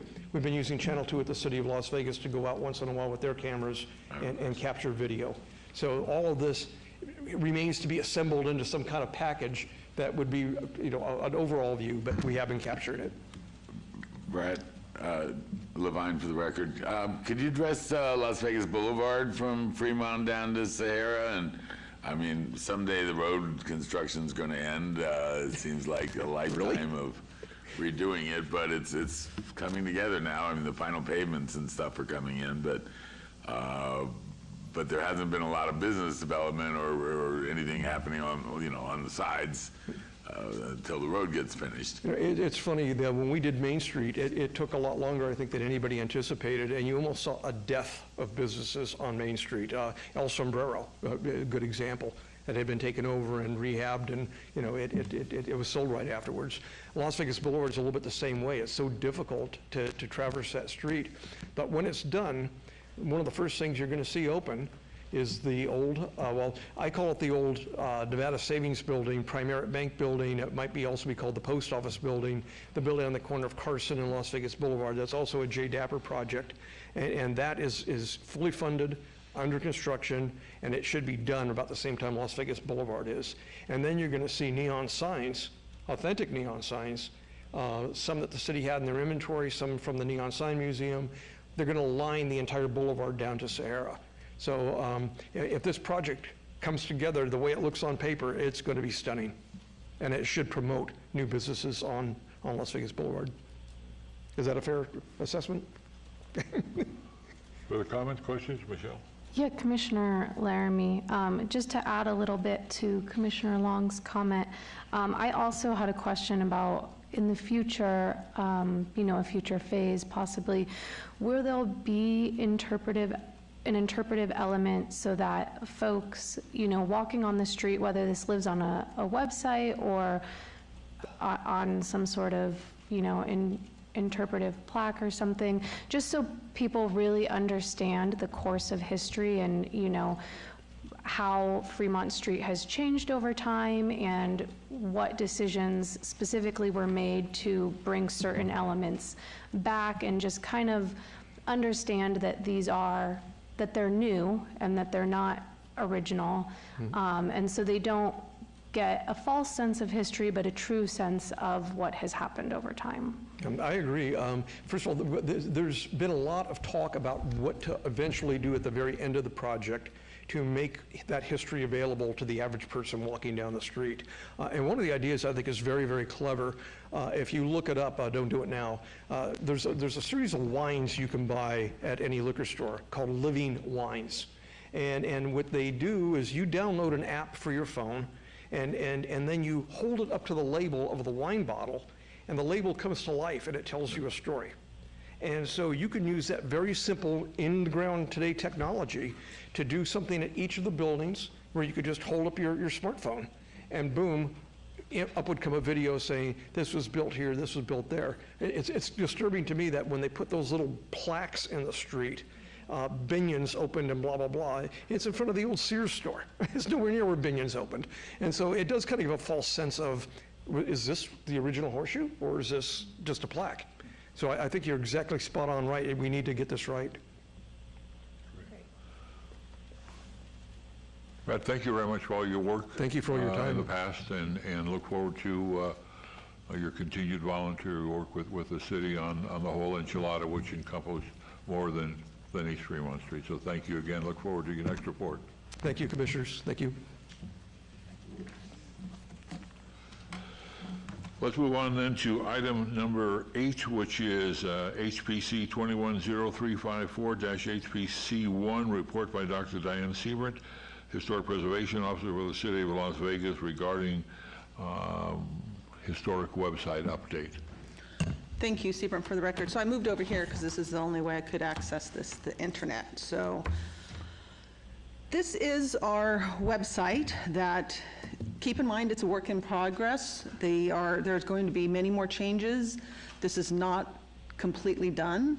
So there are some things here that are still in the works. So Jace with our Office of Communications he's still here with us today? Yes, he is. He and I have been working together on this to put the updates on the website. If you have any technical questions about the website, I'm going to refer you to Jace, because he's the expert in this. I am not, but I can talk about the content. So the best way to get to this website is lasvegasnevada.gov/history, and that's considered our landing page. And the landing page takes you here. And I'm just going to scroll through, and I'm going to go through all of these individually. And this is all of the landing spots that where you pull up additional information. So the first one, you toggle between the Historic Preservation Commission and the Centennial Commission. And anytime it says learn more, you just click on that and it gives you more information. And on these particular ones, it gives you just the, how do I go back? It gives you the commissioner lists. Jeff, how do I go back on this? Okay, now it's not, there we go. All right. Sorry, I need a mouse pad here. Okay, so it just brings up the lists of the commissioners. And again, remember, it's a work in progress, so everything's not complete. The second part is the historic preservation, and again, when you click on that, this is some recent events. So Communications put our Historic Preservation Awards on there. And again, you're going to have different bullet points to toggle through to show you the different pages you can get to. Now, the tour our historic sites, this one does need work. There are some things that need to be corrected. There are some things that need to be changed that are being worked on. And I've gotten myself into an issue here again. Why is this not working for me? Okay, I see.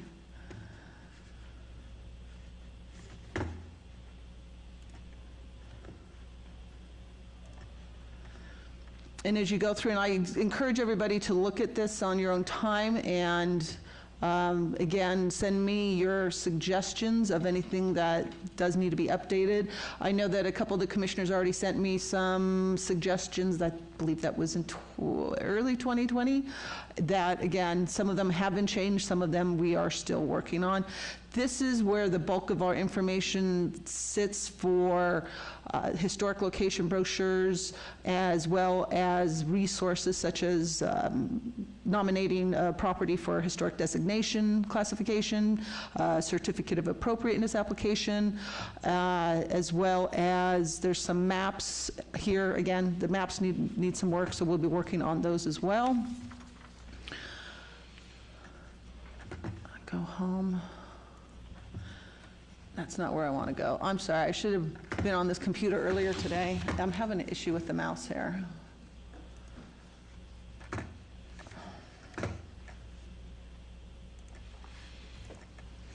Okay, so as we go back further down, I'm still not where I want to be.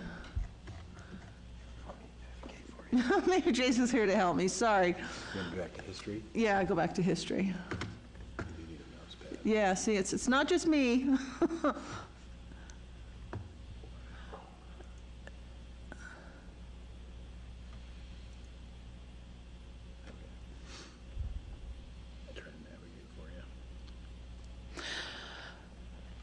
All right, so we were there, and I think we covered everything there. So the timeline, again, I know that there's some dates that are off in this content that does need to be corrected, but you can see they've done a really good job here of embedding all of the City of Las Vegas documentary films that were funded by the Centennial Commission into the decade or related to a specific date on one of the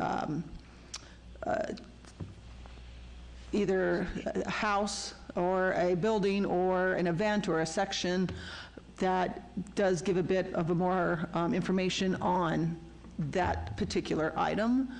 And then the next, and then let's go back. After the timeline, we have historic grants. And this is, again, giving the information on the grants for both the Centennial Commission as well as the HPC. This page does need one more edit for the Centennial Commission that, again, we're working on. But if somebody is looking for grants, then they would be referred to this page, and this gives them all the information on how to apply, what the guidelines are, deadlines, and all the other information related to applying for a grant. Then the historic sites. Yeah, we already showed this. So some of these you can access from different parts. There are several places. So this one, the films and video, is brand new. This is a great link to all of the documentaries, as well as anything historic related that City Beat has done, as well as some other historical videos and films, and that is a really great resource to look up information. And then the last one that was just placed on here this week is completed projects. And this will be updated as we go. And again, you can click on either one of any of these, and you will get a little, just very short summary of what it is, a short summary of its history, who funded it. Like all of these right now were funded by the Centennial Commission. Have some historical photographs in there, some modern photographs in there, and different links that will take you to different places. So again, like I said, have patience with it. It is being updated as we go. We are making the corrections that are needed and changing anything that is inaccurate. If you see something in there, email me, say, hey, Diane, this needs to be changed, and then I'll work with Jace, and we will get that changed. So I'm happy to take any questions. Questions, comments? Commissioner Laramie, just a quick question. What's your general timeline for working on this? Is there a specific time frame that you'd like us to get you comments or questions, or is this just kind of an ongoing It's project? a continuous ongoing project. I try and do one thing for the website every day. Okay. Okay. Still, though, for the record, maybe it's just a question for Jason in a sense, a joint question, and that is there a filter for the timeline in the sense of what you would put in some ways what you wouldn't put in. And is there like is there somebody on your team, Jace, that unilaterally has this responsibility or is your team kind of has the whole website that they have to deal with, or is somebody got history and somebody else has got planning or does it all come from Diane and then you just put it on? Sure. Commissioner Stoddall, through you, Commissioners, Jace Radke, Office of Communications, for the record. Yes, the Office of Communications has responsibility for the entire city website, which is a very large site. As far as how it works, I work closely with Diane. She provides us content. We would then put the content on the page. As Diane mentioned, it's a work in progress, right? Because the page hadn't been touched in a while until Diane got here. So the timeline, that timeline dates back to when we refreshed the website a few years ago. So it's very much possible that there are important dates that we don't have on the timeline. Sure. As the experts in this group, what we would ask of you is, take a look at it, and if you see something that you say, you know what, this is really important, this needs to be called out on there, please provide it to Diane and we can get it up there. Sort of what I'm getting at is we look back at 2020.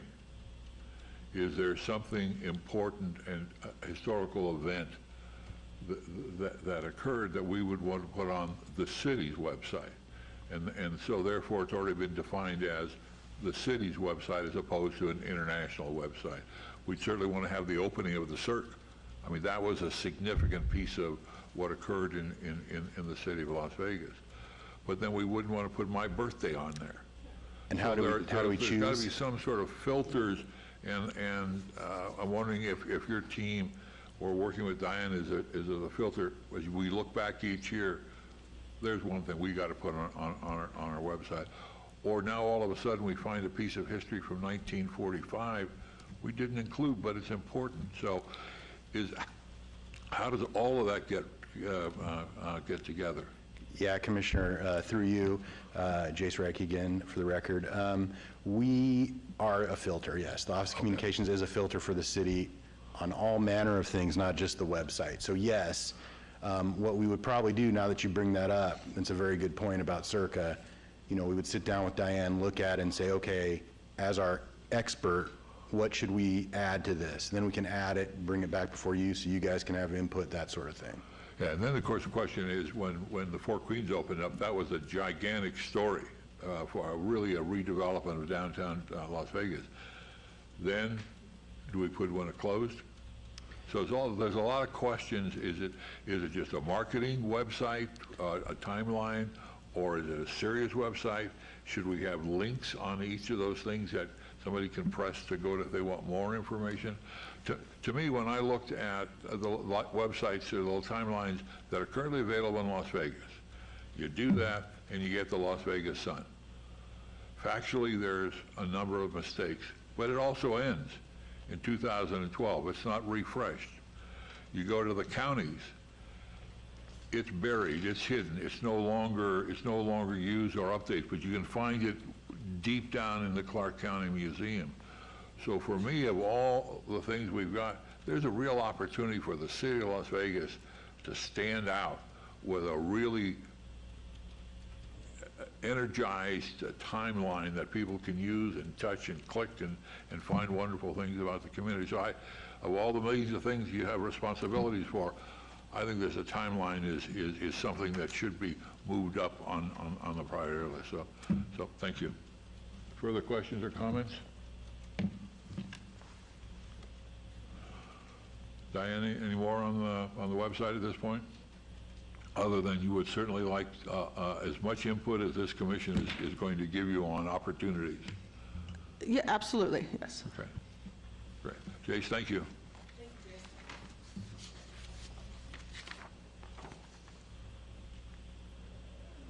Item number 9, which is 210355, that's HPC1, report by the Department of Planning regarding the director's updates.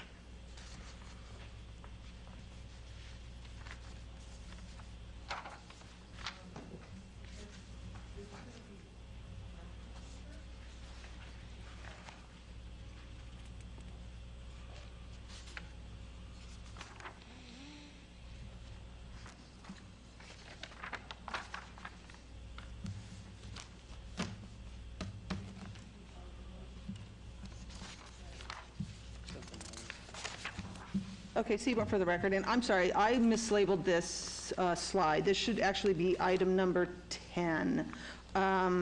Apologies. Item 9 is for the director's updates, and Director Seth Floyd had to go to another meeting, but he didn't have any updates, right? Right, no updates, so. All right. So then Now we'll we- move on to 10 then, for the record. 210356 HPC 1 report by the Department of Planning, and this is a project update, and this is agenda item 10, correct? Correct. Okay. Sorry about that. Sorry, All right. Jeff. All right, so updates for the commission on our projects. The Las Vegas National Register of Historic Places, the one that was put in for Fraser Hall, it is still with the keeper of the register in DC. I do not know what the delay is, but they are still going over it. The Las Vegas High School National Register of Historic Places, this is for the district listing. That draft is due at our July HPC meeting. I do have the draft, and I will be sending that to the commissioners this afternoon, Great. so that everybody can read it. It's a long report, so you will be given a month to read it. And then the contracting company, Katz Environmental, will be here during that meeting to answer any questions. And for that report, it is a draft report, and then the comments that will be made will be incorporated into the next version. Floyd Lamb Park, I was just there last week looking at all our projects. Unfortunately, some of them are delayed due to construction material shortages and delivery delays, but that's apparently taking place across the construction field. But the mitigation for the contaminated skeet range is almost completed. The sewer line installation is going well, and the well project that one's a little bit delayed because of some materials they're waiting for. Diane, I got a call from a constituent about the lake smelling and stinking. Is that what you're talking about? There's a problem with the water out there? That's at Tule Springs? Well, they're replacing the sewer line, so that may have something to do with Okay. it. I mean, I don't know, I'm not an expert in sewer lines, but I've not heard that. I mean, I was out there and I didn't notice anything that was out of place or smelled. They just called up and said that the ducks were there and the lake stunk, and so I didn't know beyond that whether, so, okay. Maybe just, yeah, I was gonna say it could be just the heat. And then the Huntridge Theater historic listing. So again, remember, it takes a while, goes through a process, so this commission did approve it for listing on the local register. The next step is that goes to the Planning Commission meeting. That will be on August 10th. And after, if it does pass through the Planning Commission meeting, it will go to City Council on September 1st. And happy to answer any questions if anybody has any. Questions, comments? Oh, wait, actually, I'm sorry, I did have a few more slides. I need to click to that.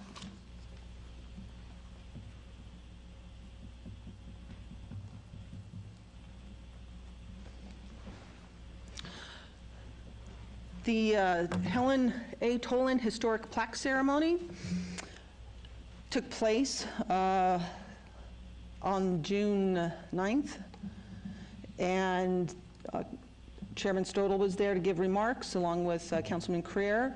A couple of our commissioners were able to attend, and this is the image of Ms. Helen Tolan giving her comments, and an image of the plaque that this commission did pay for, and it is placed on her house.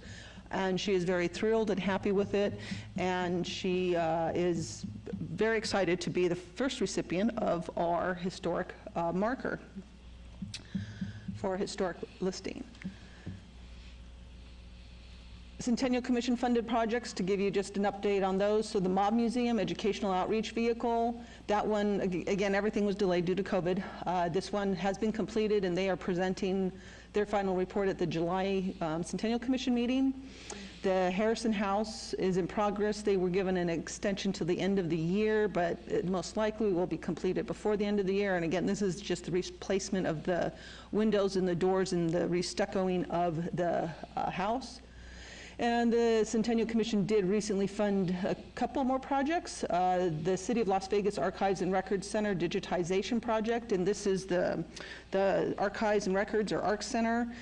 They hold all the records from the City of Las Vegas, and this project is specifically to digitize the photographs and films and pictures, anything that is anything that's photographic related. And they go back mainly to 1905. I think they have some that are mid-1800s, early 1900s.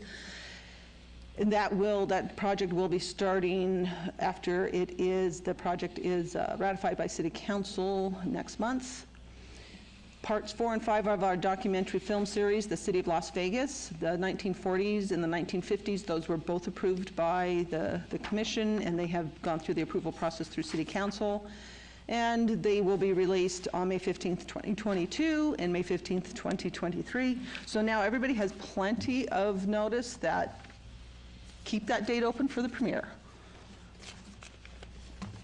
And I know this with Las Vegas Days Parade did happen last month, and we gave a really brief update on it, but now I finally have some photos. And this was the reverse parade. Just wanted to, I know that Commissioner Beck said she went, and I'm glad that you enjoyed it. But those of you who weren't able to make it, the only two vehicles that drove through as parade status vehicles was, of course, our Madam Mayor and former Mayor Goodman in the Elvis car with, I guess that's a cow, a longhorn, and then some of our city council members, and I was there on the fire truck that I think they said there was a 1960s fire truck drove through. But the way it worked then is all the cars would drive along 3rd Street, and all of the entrance and the parade participants were on the sides of the road. So you see the traffic would come through, and you'd have the chorus girls waving to them, then you'd see the bands that would be playing as you're driving by, so you have your windows open, you're listening to all this. Had some entertainers that would interact with the drivers, waving or just doing their acts on the side of the street, and a couple more bands, and also the more events. And I believe it was the image on your left of the girls when the hula hoops are the ones that won best event entry.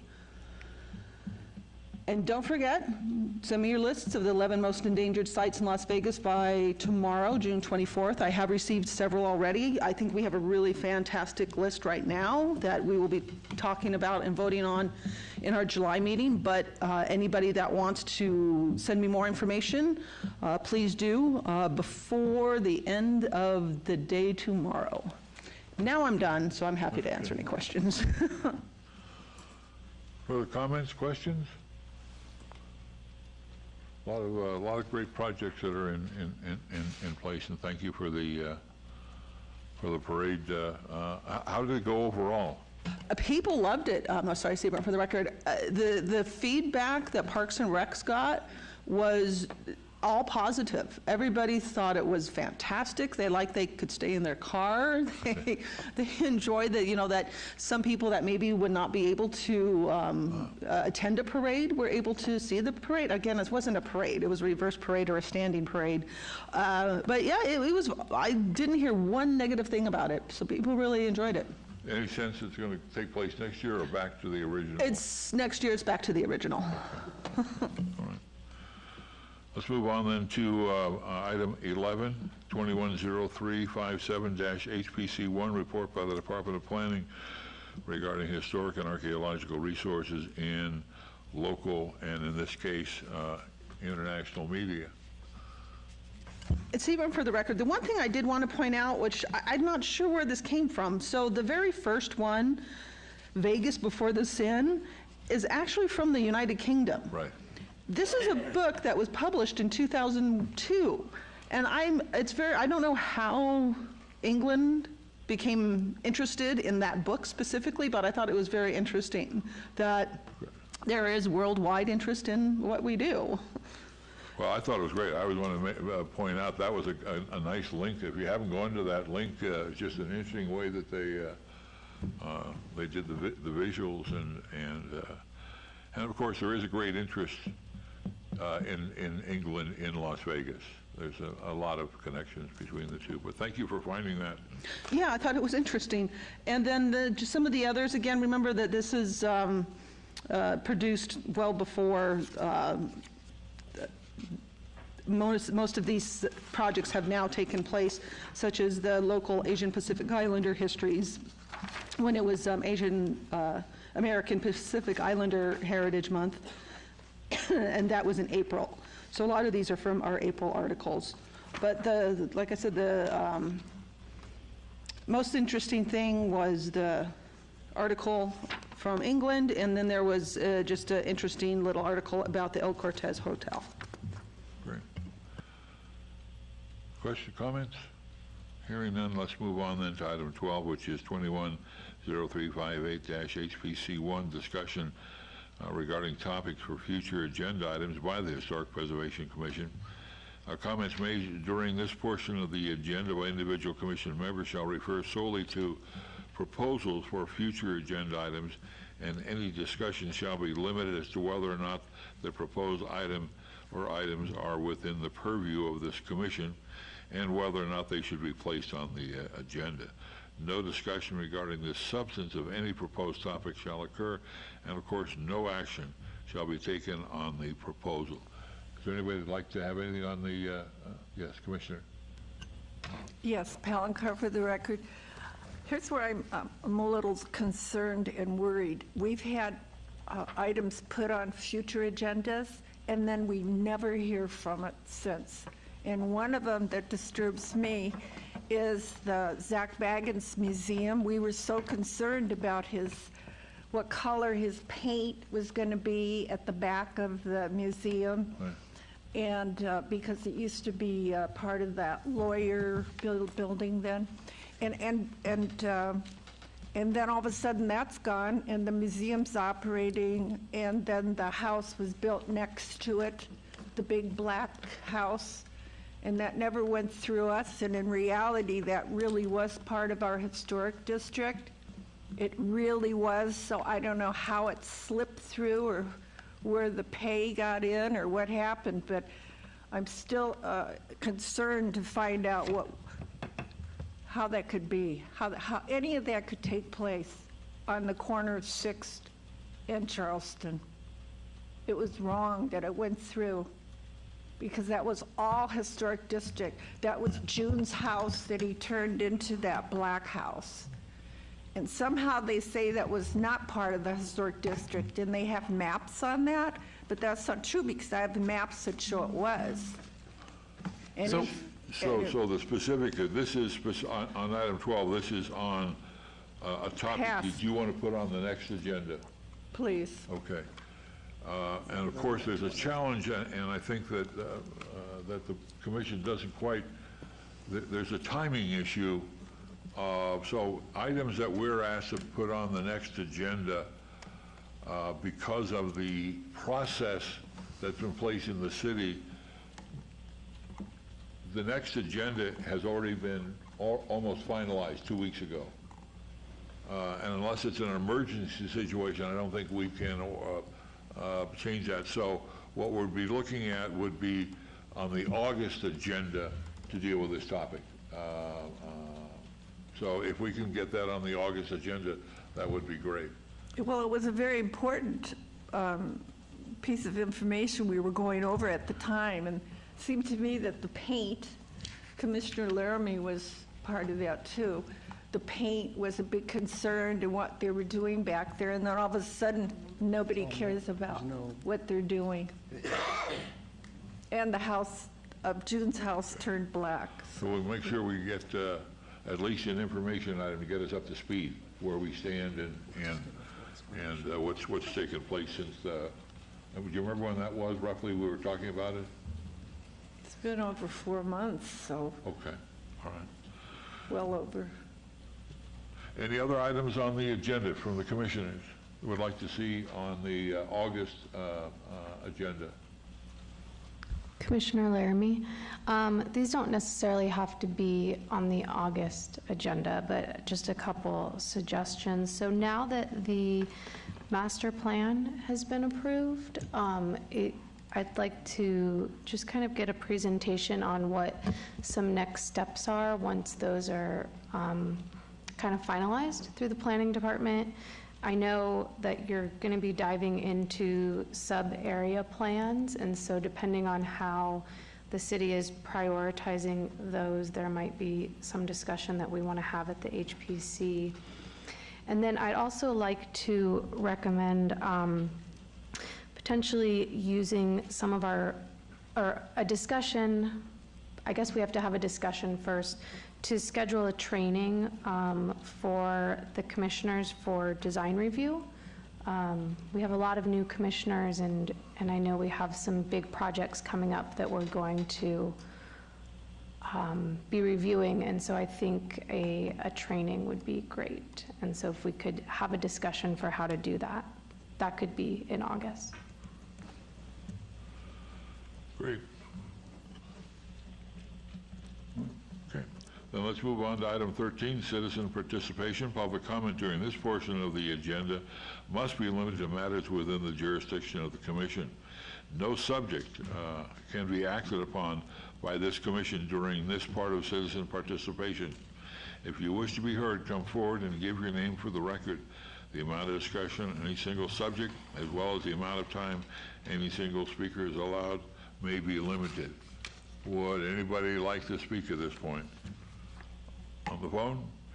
Hearing none, we are adjourned, and thank you all for informative, and Diane, thank you all for all your work and help on this. A lot of great stuff going on. A lot of spinning plates in the air.